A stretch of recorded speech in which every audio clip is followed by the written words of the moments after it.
Goddess Vesta, goddess of fire, and this goddess is very misunderstood because of the word fire in it. And here are her alternative names and spellings, and she has lots of symbols. Around the fire, we feel the spirits near.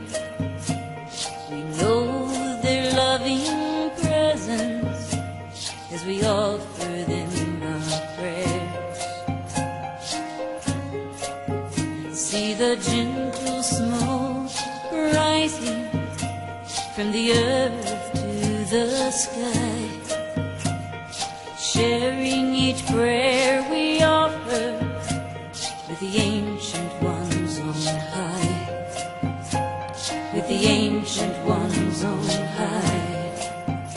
Every thought, every hope, every joy, every dream, sent upon the sacred smoke to the ancient ones unseen, to the ancient ones unseen. Hear the voice calling you. In your heart you know it's true. At last we come to the last goddess of the Greek pantheon, and the last of the Greek pantheon that I have. Now keep in mind that the Greek pantheons can go on and on because there are a lot of many gods and goddesses, which I got the gist of them on my pantheon in the minis, but there are just so many it would take me forever to do it, and a lot of them you can't find pictures on, they're that old or not as known.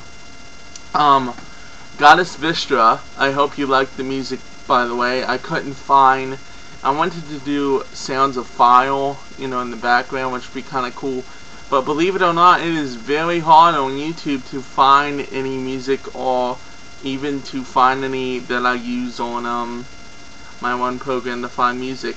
Can't think of the name right now. LimeWire. I couldn't even find nothing on LimeWire, so it kind of sucked. But that's calling the song was about calling the fire goddess, so I figured that is Vesta.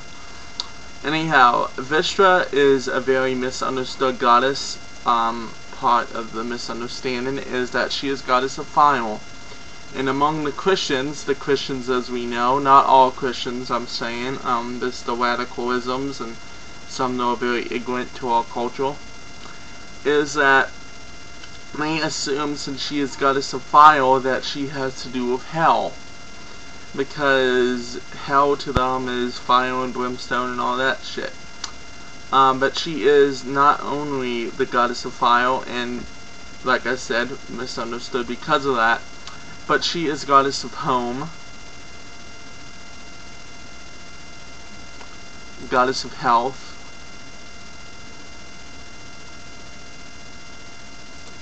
goddess of fire, goddess of the altar, goddess of virginity.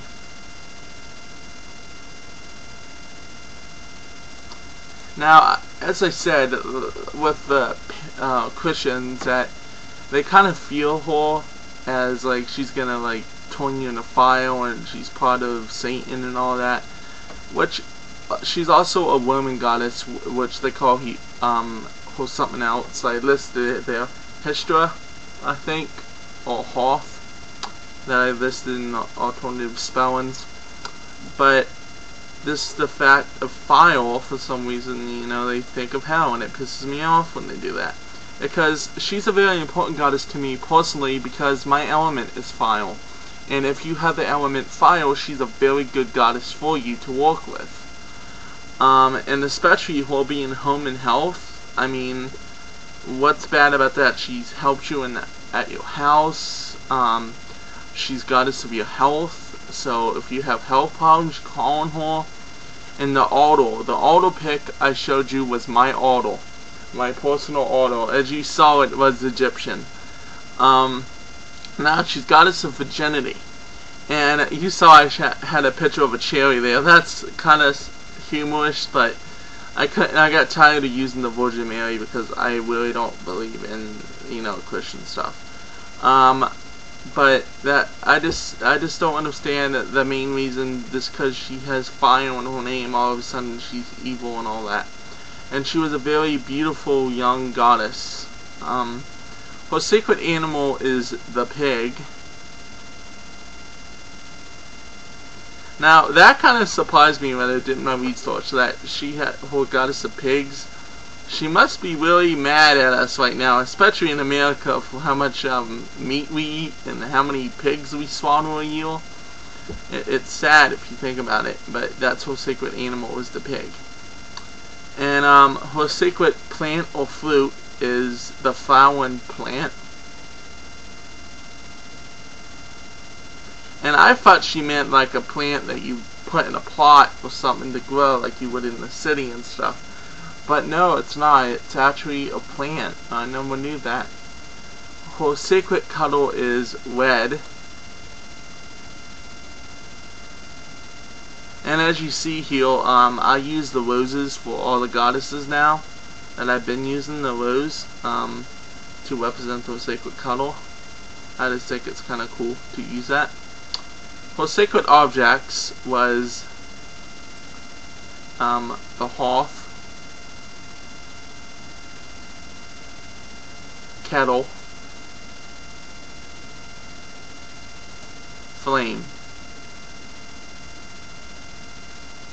Now, also, she could have been misunderstood because of her sacred objects.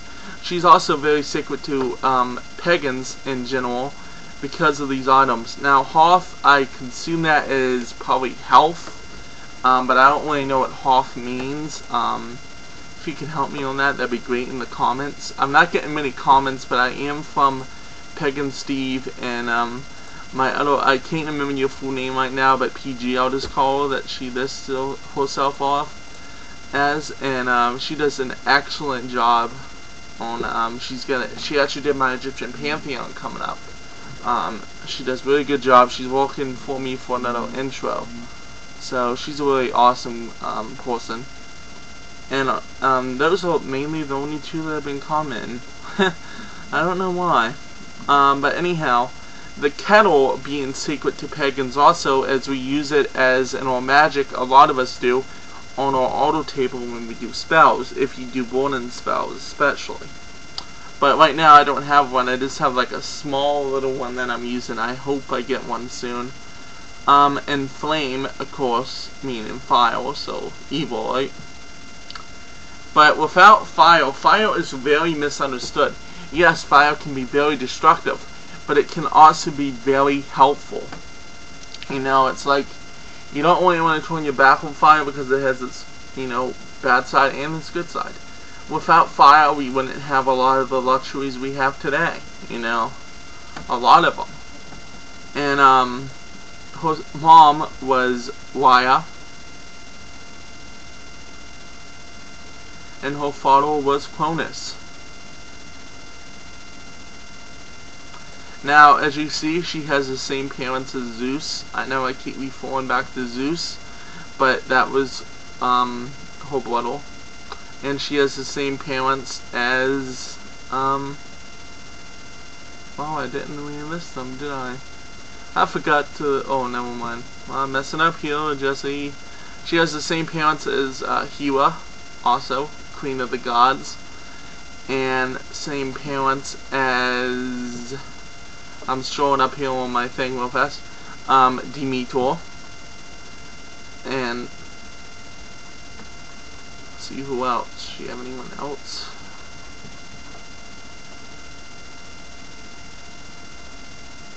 Nope. Those are it. But those were her sisters I listed. And she's just a very important goddess, and a lot of people overlook her as being a goddess. But I mean, Vesta is a very powerful goddess and a very beautiful goddess, just like fire, you know. And I would give you something personal here. When I was working on just learning my god and goddesses, I always figured that Hephaestus was her husband because they were both god of fire. And I came to understand that that's not true, as you've seen with my pantheons, and also that there's also, just so you know, there's a god and goddess for everything. So if there's a god of water, there's definitely a goddess of water. Well, that's it, and I hope you enjoyed my Greek pantheon, and I should be starting my Egyptian sometime next week. Blessed be.